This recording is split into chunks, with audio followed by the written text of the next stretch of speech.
करते हो आप?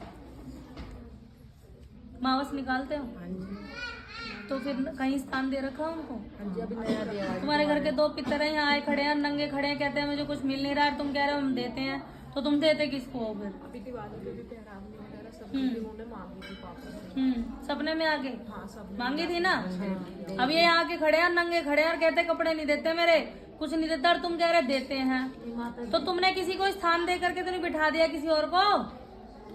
स्थान दे रखा है? हाँ जी, अभी करवाया। किसको? किसी प्रेत को तो नहीं बिठा दिया वहां पे? पितर तो यहाँ खड़े तुम्हारे नंगे। दिया किसको तुमने? जब तो घर में इतनी बीमारियां ला रखी है इन्होंने, सबकी बुद्धि खराब कर रखी है, भाई का रिश्ता होने नहीं देंगे ये बोल रहे हैं। जो तुमने मडी बनवाई है ना, वहां पितर नहीं है, प्रेत बैठे हुए बेटा, वो भी किसी और के। तुम्हारे घर के पितर नहीं है वहां पे। पंडित जी से पितर गायत्री करवाई थी, 5 दिन का पाठ करवाया था, वो सिर्फ ला करके यूं ही बिठा दिए गंगा जी से। गंगा जी से किसी और के प्रेत ला करके अपने घर में बिठा लिया बेटा। सब कुछ उल्टा हो रहा है उसी दिन से। यही बात है।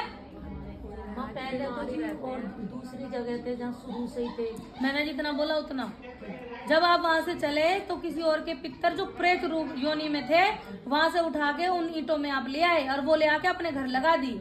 आपके घर के पितर तो ये खड़े हुए जो कह रहे हैं जी हम नंगे हैं, यहाँ पर कपड़े नहीं है, बिना वस्त्र के खड़े हैं। ठीक है, इसीलिए और उसी दिन से तुम्हारे उल्टे लगे हैं, क्योंकि जो तुम दे रहे हो उनको खीर पूड़ी राजमा, वो कोई और ही खा रहा है। ये तो बेचारे भूखे खड़े।